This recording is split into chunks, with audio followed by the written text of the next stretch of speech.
Hey everybody, welcome. This is the devil on a G-string, and we left off in the last episode while at the end of the class, the strange girl here, I never remember her name, was suspecting me and Itekichi, how she calls him, that we are the ones that stole the keys of the faculty room. And yeah, so she was making up theories, and now she just said that she has the proof. And yeah, let's see where she's going. Itakichi-san, you actually got this problem wrong, didn't you? What is it? Yes, I mean, didn't the teacher just make a mistake? No. She said it decisively, without a shadow of doubt. The answer was wrong. It's just that Itakichi-san's changing the answer to the correct one. Did he change the answer after he got it back? Yeah, you wouldn't do something like that, right, Ichi-kun? I didn't. This time, an unexpected voice popped up. Oh, hey. He didn't. I was watching. Shiratori turned to look at me as she spoke. Shiratori is on Eiichi's right-hand side, 3 seats away from me. Is she implying that her original intent was to watch me? Aizawa-kun didn't do anything that looked suspicious. Nevertheless, Yuzami just shook her head. No one said that he did it then. Pardon? Then, when was it? It's over. Last night, at just past 9. There's nowhere to run now. In their empty faculty office. Is there any way to get out of this? Please, look closely at this answer. Aren't the letters crooked at the place where he changed them? You're right. There are even little holes between each line of letters. But, what is that? Hey, how does that put him in the faculty office last night? Yuzami nodded. It's common knowledge that an act such as test taking is performed on one's own desk, not on the floor of someone else's desk. Only Itakichi-san's desk doesn't even have a scratch. It's very clean. Then why are the letters so crooked? And why is the paper torn? That's just too strange. Thus, isn't it logical that this response was written in some other place on some other desk? And where would that other place be? I remember the events of 2 days ago.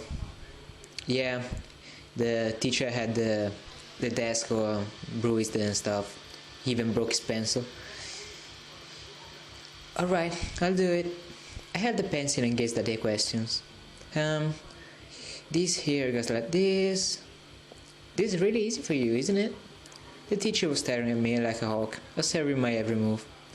Don't stare at me like, What? The desk snapped. Well, just look, the desk is a little bumpy, don't you think? If one were to look closely, one would notice the many small holes on the desk, and all with countless scratches. Yeah, you remember? I made the joke here of the Jedi. Well, it's a teacher's desk after all. It served me well these long years. Oh come on, it's just a desk. Trying to write on these things messes up the characters. And look right here, it even made me tear a hole in the paper.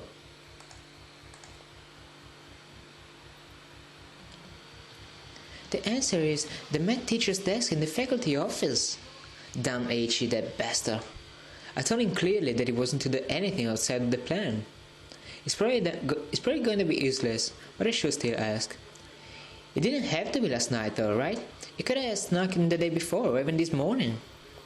I asked the teacher. It took him until 8 last night to finish grading the test. Which means that if Itakichi-san wanted to see what he got, it would have to have been after 8 last night. It would have to have been after 8 last night. If he didn't know that it was wrong, then he wouldn't have tried to change it. But even if he was in the room, he might not have been the one to steal the keys. Yeah, I didn't do it. Isn't that a natural assumption, though? At the time of the crime, you were the only one there. You're the only one who could have stolen it. We're finished. Eiichi looked at me with helpless expression. Of course, you suspect me as well. Yes, since the teacher wasn't there when Eitikichi-san snuck in, it sort of makes sense that you were the one who distracted Miss Norika. And that's exactly what happened. Kyosuke, hey! I didn't factor in your intelligence when I created the plan. I stand defeated. I shook my head. Kyosuke! The sound of Eiichi's resentment echoed around the entire room. Fuck you! I can't believe that I trusted you so much! That's another creepy voice. He has like 100 different faces, you know? Shut up, you idiot! It's your fault anyway! We started to fight. You're not God, you're just a piece of crap! What did you call me? Nissan! Wait, fighting isn't... An unsightly breakup has begun. You're kidding me, Nissan was the bad guy? I gotta get the teacher. Tsubaki ran out, I'm kind of speechless. I'm still fighting with Eiichi. Uzami-san, you're really smart. What? Why are you brushing? Brushing, yeah. Why are you brushing your teeth in class? Why are you blushing? I was just thinking that if I said case closed right now, I look cool.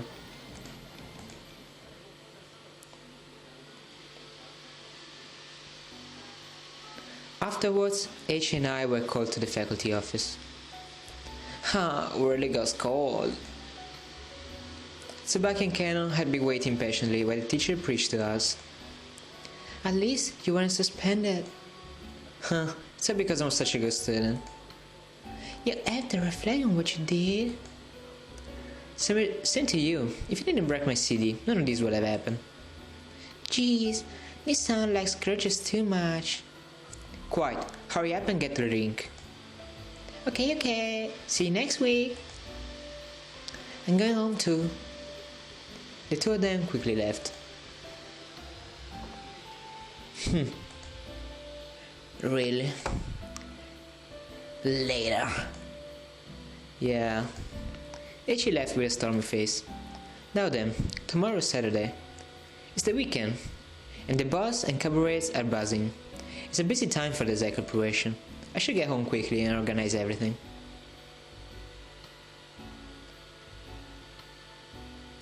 This isn't a joke. As I spoke on the phone, I changed out my uniform and into my casual clothes. You have a house and a land in the southern district. Miraculously, none of them are mortgaged. You can imagine my suspicion when you tell me you're as desperately in debt as you claim to be. These lowly entrepreneurs, even as the company sinks into the sea of even if the company sinks into the seas of impoverished breakdown, they stay frantically clinging to their personal property. Hey, I'm not playing around here. A pained voice passed through the phone. Something like, please stop for now. Something about a daughter's wedding. And an insult, something about a demon. I don't feel anything, my mouth moves mechanically. Are you saying that I'm the reason your daughter can have a happy wedding? The other party could only groan. I was barely interested, sending out my ultimatum. After completing a long phone call, I walked into my study. Yep. 4 monitors. I turned on my computer and checked the news and some stocks that had unpredictable movements. There's nothing particularly unusual. Shirotari Construction, which funds my score, has a very steady share price. Did I misspell? I say price instead of price. Well, okay. I checked my mail box too. I guess I'll listen to some back and go to sleep early today. Sorry to burp. There's an unfamiliar article on the mail. It's probably an ad. I generally delete spam without reading it, but the subject piqued my interest. The devil. Mail from the devil. Interesting. I moved the mouse, checking the contents. Oh, come, lovely child. Oh, come to me.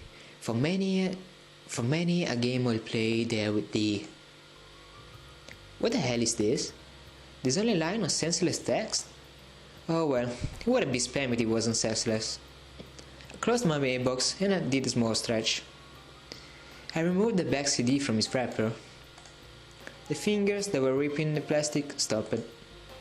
The devil? Oh wait.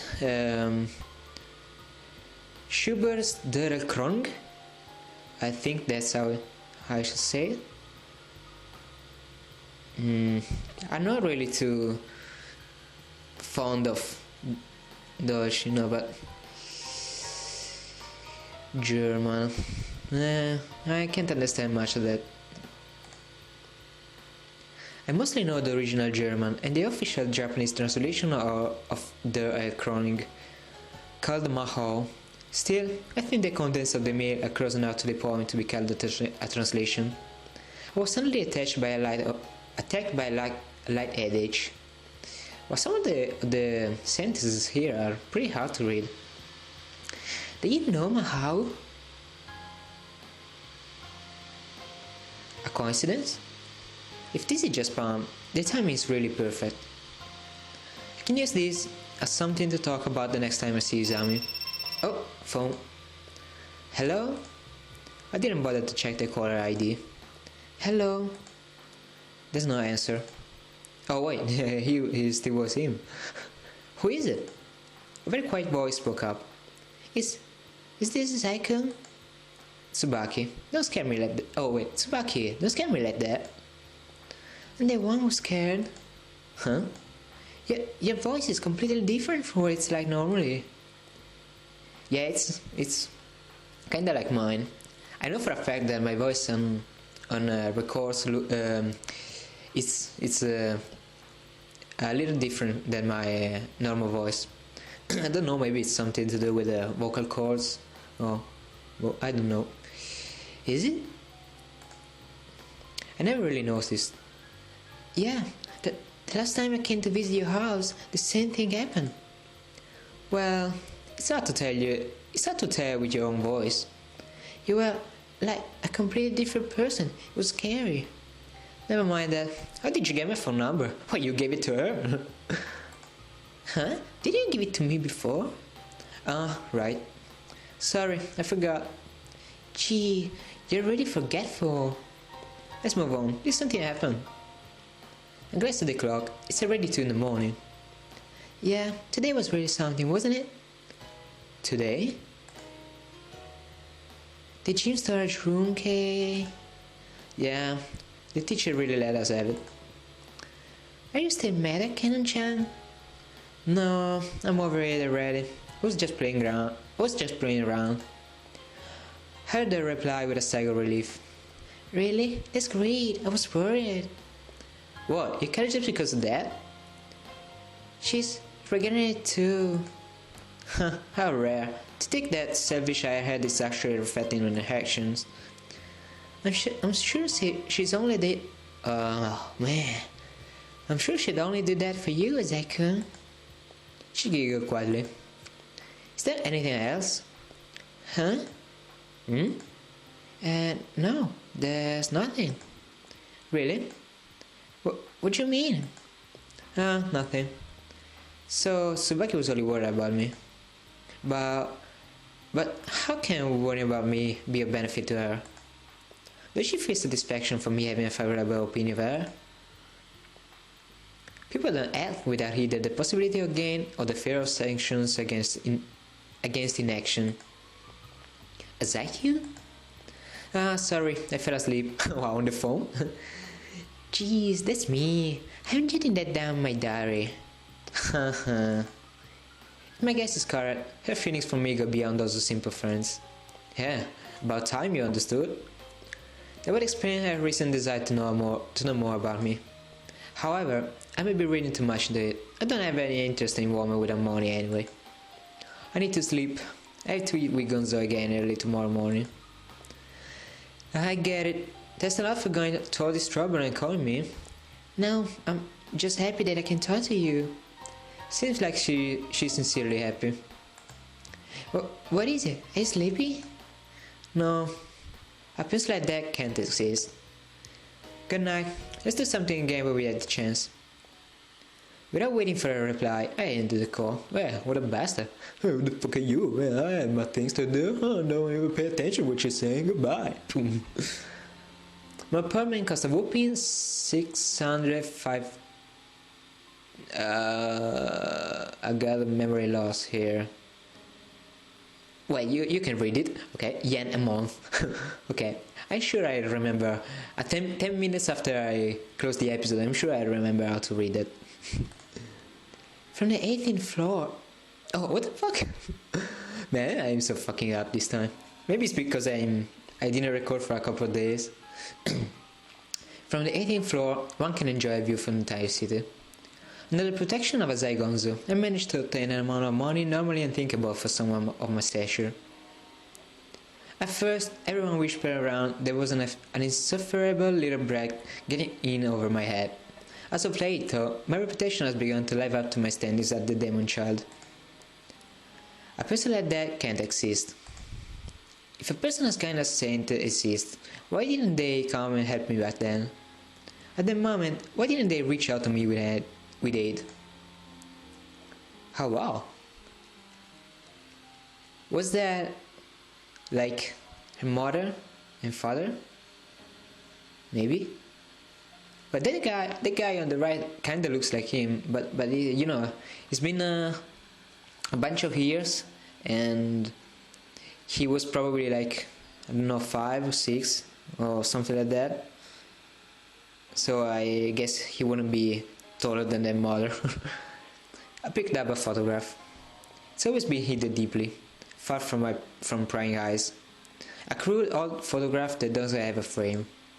It's my mother's when she was young. It was taken by me. Okay, so the other guy is the father, I guess. I pressed the numbers on my cell phone while looking at the picture. I knelt in regret, waiting anxiously for the call to connect. After 10 rings. Hello, Mom? She hasn't changed. Not even a bit. Yes, I'm gonna work hard. Haha, don't worry. I took it to her, one topic after another. Yeah, I got my allowance. Yeah, there was 50,000 yen in there. Thanks. See, now I remember how to read that. Yeah, I have to get some winter clothes, but don't worry about me running out of money. Girlfriend? I don't have one. Why do I have a lot of friends? Well, I do have a lot of friends. Is it snowing over there? Really? It's going to snow here too soon. Mother suddenly became quiet, as if devoting her ears to my voice. Bye, take care, I'll call you again. After the call ended, I walked toward the small safe in the corner of the room. Kate in the password and opened the door. Bundles and bundles of 10,000 yen bills met me. Oh, hello, I'm a 10,000 yen bill. Oh, hello, how are you? Oh, well, fine, how are you? Well, I am needing of 10,000 yen bill. Okay, I'm here right for you. There's probably over 50 million yen in there. Wow, I wanna have a safe like that. After tax, all the money naturally becomes my own wealth that I could use as I pleased. Will I ever get the chance to give this to her? So, it's been around 20 minutes, as always, and I think I'm gonna end the episode here, even if I'm feeling that there will be a scenario change in a moment, but that's it. I hope you like it, and I'll be sure to record others until the game ends, and thank you for watching, and I'll see you next time. Bye bye.